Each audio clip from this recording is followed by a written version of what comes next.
పాడుతున్న ఆఖరి పాట.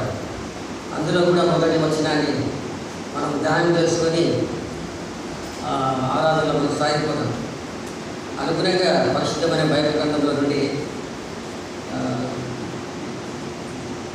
యెషయా గ్రంథం 9వ అధ్యాయం, యెషయా గ్రంథం 9వ అధ్యాయం 6వ వచనాన్ని మనం చదువుకుందాం. ఈ మాటలు మనం పాడుకున్న పాటల్లో మనం చూసాం. ఏదైనా మనకు శిశువు పుట్టెను, మనకు కుమారుడు అనుగ్రహించబడెను, ఆయన భుజముల మీద రాజ్యభారములను, ఆశ్చర్యకరుడు, ఆలోచనకర్త, బలవంతుడైన దేవుడు, నిత్యులకు తండ్రి, సమాధానకర్త, అధిపతి అని అతనికి పేరు పెట్టబడింది. ప్రభునందు ప్రియమైన సహోదరి సహోదరులారా, ఈ ఉదయకాలంలో ప్రభు యేసుక్రీస్తు వారిని, ఆ ప్రియ రక్షకుడిని, లోక రక్షకుడిని, పాపుల రక్షకుడైన ప్రభు యేసుక్రీస్తు వారిని ఉదయకాలంలో మనం ఆరాధించడానికి చేరువచ్చుకున్నాం. ఆరాధన చేరువచ్చిన మనం ఆ ప్రియ ప్రభు ఎటువంటి దేవుడు, ఆయన మనకు ఏమై ఉన్నాడు, ఆయన గొప్పతనం ఏంటి, ఆయన ఔన్నత్యం ఏంటి, ఆయన మహత్యం ఏంటి, ఆయన గుణలక్షణాలు ఏంటి, ఆయన పేర్లు ఏంటి, ఆయన మన పట్ల చేసిన ఆ త్యాగపూరితమైన ఆ బలియాగం, అన్నీ తలపోసుకుంటూ మన ఉదయకాలంలో మనము ఆ ప్రభువుని ఆరాధించే బదులుగా అంటున్నాం. ప్రియమైన సహోదరి సహోదరుల, మనం చదువుకునే భాగంలో పాట పాడుతున్న ఆ పాటలు గమనించినట్లయితే ప్రభు యేసుక్రీస్తు వారు స్పష్టంగా ఇక్కడ వ్రాయబడినట్టుగా మనం చూస్తూ ఉన్నాం. పాత నిబంధన గ్రంథం అయినప్పటికీ యెషయా ప్రవక్త ప్రవచనపూర్వకంగా పలికిన పలుకులు అవి నెరవేర్పు సువార్తలు మనం చూడగలిగినాం. ప్రియమైన వాళ్ళగా, ఆ ప్రభు యేసుక్రీస్తు వారు స్పష్టంగా ఇక్కడ వ్రాయబడిన మాటలు గమనిస్తే, ఏలైనగా మనకు శిశువు పుట్టెను, మనకు కుమారుడు అనుగ్రహించబడెను, ఆయన భుజముల మీద రాజ్యభారమును, ఆయన ఆశ్చర్యకరుడు, ఆలోచనకర్త, బలవంతుడైన దేవుడు, నిత్యుడగు తండ్రి, సమాధానకర్తకు అధిపతి అని అతనికి పేరు పెట్టబడను అనే మాట మనం చదువుకున్నాం. ఈ పేరులో గొప్ప లక్షణాలు మనం చూస్తున్నాం. ఈ పేరులో ఆయన ఔన్నత్యాన్ని మనం చూస్తున్నాం. ఆ పేరులో గుణలక్షణాలు, దాదాపు 5 గుణలక్షణాలు మనం చూస్తూ ఉన్నాం. ఆ పేరు యొక్క ఆ మహాత్యం, ఆ ప్రభావం, ఆ శక్తి, ఆ ఔన్నత్యం ఏంటో ఆయన ఇక్కడ 5 మాటల్లో మనం చూస్తూ ఉన్నాం. పరిశుద్ధమైన బైబిల్ గ్రంథంలో గమనిస్తే ప్రభు యేసుక్రీస్తు వారికి అనేకమైన పేర్లు మనం చూస్తాం, అనేకమైన గుణలక్షణాలు మనం చూస్తాం. అయితే ఇక్కడ మనం చదువుకున్న భాగంలో కొన్ని మాటలు మనం ఆ పేరులో మనం చూడగలిగాం. ఆయన ఆశ్చర్యకరుడని, ఆలోచనకర్త అని, భగవంతుడైన దేవుడని, నిత్యుడగు తండ్రి అని, సమాధానకర్తకు అధిపతి అని ఆయన పేరు పెట్టినట్లు మనం చూస్తున్నాం. ఆ పేరులో ఉన్న గుణలక్షణాలు గమనించినప్పుడు నిజంగా ఆయన ఆశ్చర్యకరుడే. ఆయన ఆలోచనలు గమనిస్తే గొప్పవి. ఆయన ఆలోచనలు మన ఊహకు అందరి ఆలోచనలు, ఆయన ఆలోచనలు వేరే, మన ఆలోచనలు వేరే, ఆయన తలుపులు వేరే, మన తలుపులు వేరే. ఆయన ఆలోచనలన్నీ గొప్పగా కనబడుతున్నట్లుగా మనం చూస్తున్నాం. ఆయన బలవంతుడు అనే మాటలు గమనించినప్పుడు ఆయన బలము గమనించినట్లయితే ఆయన సాటి ఎవరు లేరు అని, ఆయన సముడు ఎవరు లేరని కీర్తన గ్రంథంలో చూస్తాం. ఆయన నిత్యుడకు తండ్రి అని మనం జ్ఞాపకం చేసుకున్నాం.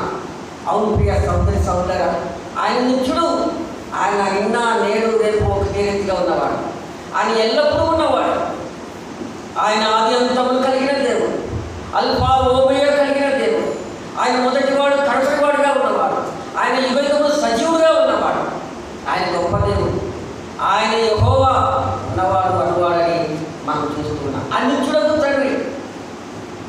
అక్కడిగా మనం చూసినట్లయితే ఆయన సమాధానకర్తకు అధిపతి అని మాట చూస్తున్నాం. అవునండి, ఆయన సమాధానానికి అధిపతి, ఆయన సమాధానానికి కర్త, ఆ కర్తకు అధిపతిగా ఉంటున్నాడు.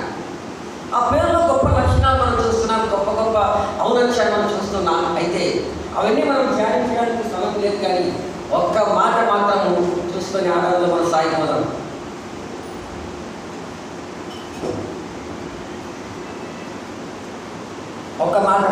జ్ఞాపకం చేస్తున్నాం. ఏలేనిగా మనకు శిశువు పుట్టెను, మనకు కుమారుడు అనుగ్రహించబడెను, అతని భుజముల మీద రాజ్యభారమును అని అంటూ ఆ లక్షణాలు చెప్తూ ఆయన ఏమనుకున్నాడో చెప్తూ ఉన్నాడు. ఏమై ఉన్నాడు? ఆయన ఆశ్చర్యకరుడు అని. ఆయన ఎవరు అంటే ఆయన ఆశ్చర్యకరుడు. ఆయన ఆశ్చర్యకరుడు. ఆయన ఉదయకాలంలో మనం దేవుని సన్నిధిలో ఆయన బల్ల చుట్టూ చేరి ఆశ్చర్యకరమైనటువంటి ప్రభువు యేసుక్రీస్తు వారిని మనం ఆరాధించడానికి చేరి వచ్చింటున్నాం. ఆశ్చర్యకరమైనటువంటి ప్రభువు యేసుక్రీస్తు వారిని మనము మన అర్పించడానికి వచ్చింటున్నాం. ఆశ్చర్యకరమైనటువంటి ప్రభువు యేసుక్రీస్తు వారిని మన స్తుతులు స్తోత్రాలు చెల్లించడానికి వచ్చింటున్నాం. ఆశ్చర్యకరమైనటువంటి ప్రభువు యేసుక్రీస్తు వారిని మనము మనసారా హృదయపూర్వకంగా మంచి మనసుతో కలిగి అదిగో ఆయన ఘనపరచడానికి, ఆయన కొనియాడడానికి, ఆయన కీర్తించడానికి, ఆయన నమస్కారం చేయడానికి, సాగిలపడి పూజించడానికి మనం చేరి వచ్చి ఉంటుండగా మనం ఎంతో ధన్యులము భాగ్యవంతులమని ఇక్కడ మనం జ్ఞాపకం చేసుకుంటున్నాం. ఆయన ఆశ్చర్యకరుడు అనే మాట మనం జ్ఞాపకం చేసుకున్నాం. నిజంగా ఆ పేరులో ఆ మాట గమనించినట్లయితే అది ఊరికి అక్షరార్థంగా రాయబడిన మాట కాదండి. ఇలాంటి ఎవరో పెట్టిన పేరు కాదు, ఇలాంటి తల్లిదండ్రులు పెట్టిన పేరు కాదు. కానీ ఆ ఆశ్చర్యకరుడు అనే మాట ఆయన గుణలక్షణం తన జీవితానికి సరిపోయినట్టుగా మనం చూస్తూ ఉన్నాం. అందుకే ఆయన ఆశ్చర్యకరుడు. గమనించండి, ఆయన ఆశ్చర్యకరుడు ఎందుకో కొన్ని మాటలు మనం జ్ఞాపకం చేసుకున్నాను. లూకాసు వార్త 1వ అధ్యాయం 35వ వచనాన్ని మనం జ్ఞాపకం చేసుకున్నప్పుడు, లూకాసు వార్త 1వ అధ్యాయం 35వ వచనం చూసినట్లయితే అక్కడ మనం చూస్తున్నాం దూత చెప్తున్న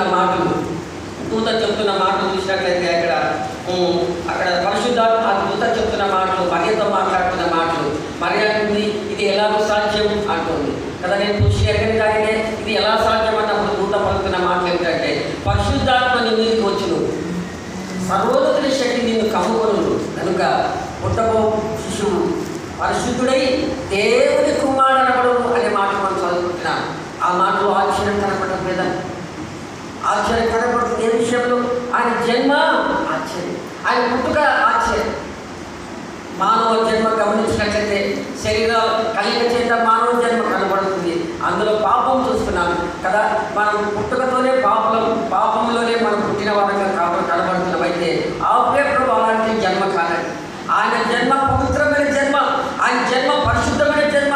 ఎలాగూ అంటే కన్యా మరియ గర్భమున పరిశుద్ధాత్మ ద్వారా జన్మించిన ఆ ప్రభు పరిశుద్ధుడిగా కాబట్టి అందులో ఆశ్చర్యం ఉంది. కాబట్టి ఆయన ఆశ్చర్యకరుడు అని మనం చూస్తున్నాం.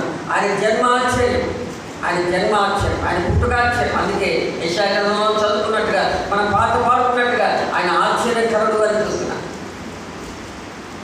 మన పుట్టుక మనం గమనించినట్లయితే మనం పాపంలో పుట్టినవారు, జన్మతః పాపులం, కర్మతః పాపులం, పాపంలో జీవిస్తూ ఉన్నాం ఒకప్పుడు మనం కదా. అందుకే కీర్తనకాడు అంటాడు 51వ అధ్యాయం 5వ వచనంలో ఆ మాట అంటాడు ఒక మాట, నేను పాపంలో పుట్టిన వాళ్ళను, పాపంలోనే నా తల్లి గర్భము ధరించిన మాట. అవునండి, మనమందరం పాపంలోనే పుట్టినవాడు. ఆయన అలాంటి వాడు కాదు. ఆయన జన్మ పవిత్రమైన జన్మ, ఆయన జన్మ పవిత్రమైన జన్మ, పరిశుద్ధమైన జన్మ. అందుకే ఆయన ఆశ్చర్యకరుడు అని అంటున్నాను.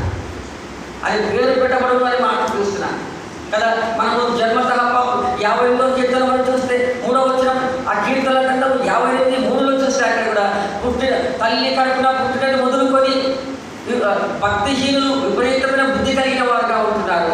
పుట్టుక తోడనే అబద్ధములాడుతూ తప్పిపోతులని మాట చూస్తున్నాం.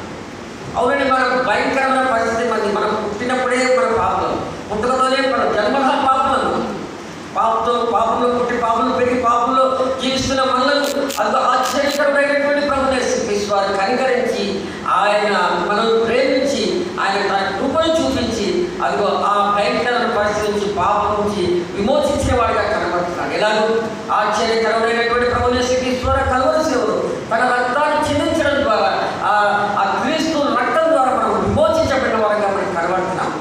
అందుకని ఎవరు అంటే ఆయన జన్మ ఎటువంటిదంటే, ఆయన పుట్టుక ఎటువంటిదంటే ఆశ్చర్యం. అందుకని ఆశ్చర్యకరుడు అనే మాట మనం చూస్తున్నాం.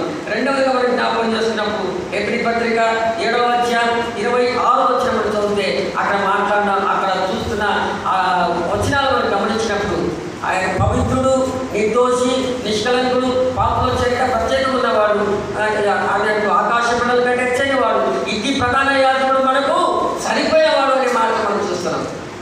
ఆ మాట మనం చదువుతుంటే అందులో ఆశ్చర్యం కనపడటం చెప్పలేదా? ఈ లోకంలో ఎవరు ఉన్నారని, ఆయన అలాంటి పుట్టుక ఎవరు పుట్టారు, అలాంటి జన్మ ఎవరు జన్మించారు? ఎవరు లేరు, ఒక ప్రభునే శ్రీకృష్ణుడే తప్ప. ఇక్కడ మనం చదువుకున్నట్లయితే ఆశ్చర్యం కనబడుతుంది. ఏ విషయంలో అంటే ఆయన జీవించిన జీవితకాలము ఆశ్చర్యం. ఆయన జీవించిన జీవితకాలం అంతా ఆశ్చర్యమే. ఆశ్చర్యం.